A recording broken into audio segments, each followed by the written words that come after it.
Hello guys, welcome back on my YouTube channel. आज मैं आपके लिए बहुत ही प्यारी है तो स्टोरी स्टार्ट करते हैं।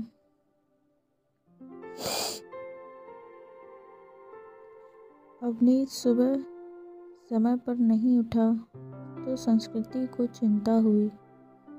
उसने अवनीश को उठाते हुए उसके माथे पर हाथ रखा। माथा तप रहा था। संस्कृति घबरा उठी। अवनीश को तेज बुखार था। 2 दिन से वह खांस भी रहा था। संस्कृति ने कल इसी वजह से उसे ऑफिस जाने से मना कर दिया था, मगर आज तेज बुखार भी था। उसने जल्दी से अवनीश को दवा खिला के माथे पर ठंडे पानी की पट्टी रखी। संस्कृति और अवनीश की शादी को अभी ज़्यादा वक्त नहीं गुजरा था। 2 साल ही हुए थे। पिछले साल तक सास ससुर साथ में रहते थे, मगर कोरोना में संस्कृति की जेठानी की मौत हो गई तो सास ससुर बड़े बेटे के पास रहने चले गए थे। उसके बाद कोरोना का प्रकोप बढ़ता ही गया।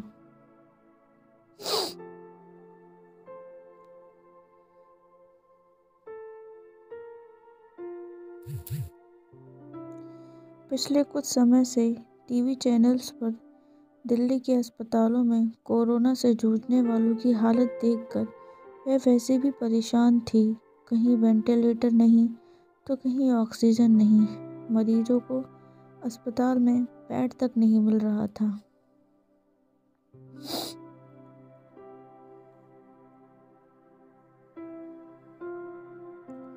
ऐसे में अब उनका क्या होगा, यह सोचकर ही वह कांप उठी। जल्दी से उसने माँ को फ़ोन लगाया। माँ, अवनीश को सुबह बहुत तेज़ बुखार आया है, क्या करूँ? बेटा, यह समय बहुत ही बुरा चल रहा है। राजू भी कोरोना पॉजिटिव है, वरना उसे भेज देती। हम खुद उसकी देखभाल में लगे हुए हैं। तू ऐसा कर, जल्दी से डॉक्टर को बुला और दवाएं शुरू कर। हाँ माँ, वह तो करना ही होगा। मेरी सास की भी तबीयत सही नहीं चल रही है, वरना जेठ जी को ही बुला लेती। घबरा नहीं बेटी, धैर्य से काम ले, सब ठीक हो जाएगा। माँ ने संस्कृति को समझाने का प्रयास किया। संस्कृति ने पति को कोरोना टेस्ट कराया। तब तक फैमिली डॉक्टर से पूछकर दवाएं भी देती रही। इस बीच अवनीश की हालत ज़्यादा खराब होने लगी तो वह उसे लेकर अस्पताल भागी। 2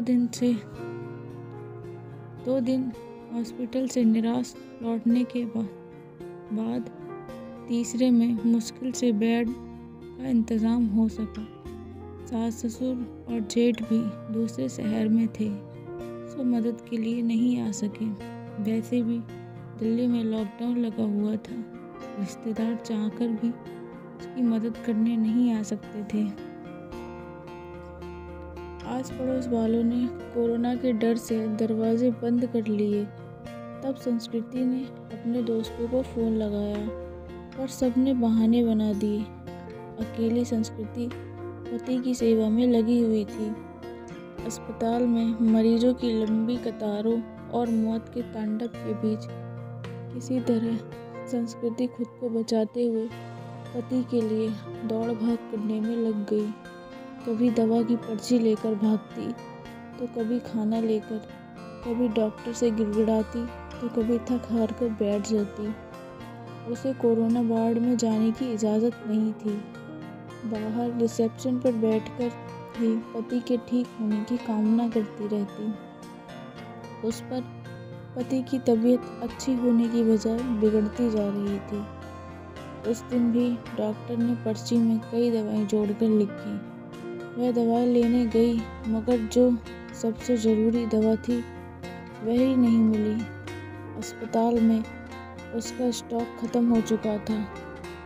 अब वह क्या करेगी? बदहवास सी वह अस्पताल के बेंच पर बैठ गई। बगल में ही परेशान सा एक युवक भी बैठा हुआ था। संस्कृति ने उसकी तरफ मुखातिब होकर पूछा, आप बता सकते हैं यह दवा मुझे कहाँ मिलेगी? मैं खुद ये दवा ढूंढ रहा हूँ, आसपास तो मिली नहीं। मेरे दोस्त ने बताया है कि नोएडा में उसकी शॉप है। उसने कुछ दवाएं स्टॉक कर रखी हैं, सो वह मुझे दे देगा। अभी जाने की ही सोच रहा था। पर्ची लाइए, मैं अपने साथ आपकी भी दवाई ले आता हूँ। बहुत मेहरबानी होगी। सुबह से इसके लिए परेशान हो रही थी। पसीना पोंछते हुए संस्कृति ने कृतज्ञ स्वर में कहा, मेहरबानी की कोई बात नहीं, इंसान ही इंसान के काम आता है। बस इतना शुक्र मनाइए कि दवाई मिल जाए। यह कहकर वह चला गया। करीब पर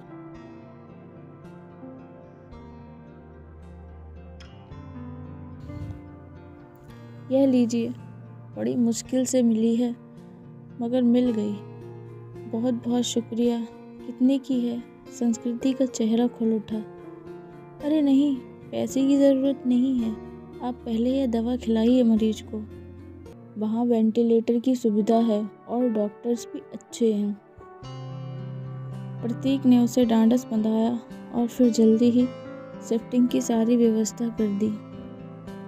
शाम में सब निपट गया तो प्रतीक का हाथ पकड़कर रुहासे गले से संस्कृति इतना ही कह सकी, आप नहीं होते तो पता नहीं क्या होता। मैं नहीं होता तो कोई और होता। अच्छे लोगों की मदद करने के लिए कोई ना कोई आ ही जाता है। ऐसा नहीं है प्रतीक जी, मैंने अपने दोस्तों, पड़ोसियों और परिचितों सबको देख लिया। समझ रहा था कि उसकी तबीयत खराब है, वह अकेली है। जो अपने खाने पीने को लेकर लापरवाह रहेगी तो और तबीयत खराब होगी। तब प्रतीक ने हाथ पैर धोकर और कपड़े बदलकर उसकी रसोई में प्रवेश किया। बताना, मैं उसके अटेंडेंट के रूप में अपना नाम लिखवा देती हूँ। ठीक है बेबी, मैं बताती हूँ तुझे। इसके बाद संस्कृति ने एक हमसफर के रूप में भी स्वीकार। मुझे लगता है संस्कृति की अब यह बात कहना फिजूल है। मतलब यह है कि तुम ऑलरेडी मेरी हमदर्द और हमसफर बन चुकी हो। हम हमेशा साथ रहेंगे। तुमसे बढ़कर कोई और मेरा ख्याल नहीं रख सकता। ये कहकर प्रतीक ने संस्कृति को गले से लगा लिया। तो फ्रेंड्स, बताइए कैसी लगी मेरी स्टोरी। अगर अच्छी लगी तो लाइक और कमेंट ज़रूर करना। और हाँ, ये ज़रूर बताना कि क्या प्रतीक और संस्कृति ने अच्छा किया। कमेंट बॉक्स में ज़रूर बताना गाइस। और आती हूँ फिर नेक्स्ट स्टोरी लेकर। तब तक के लिए बाय एंड टेक केयर।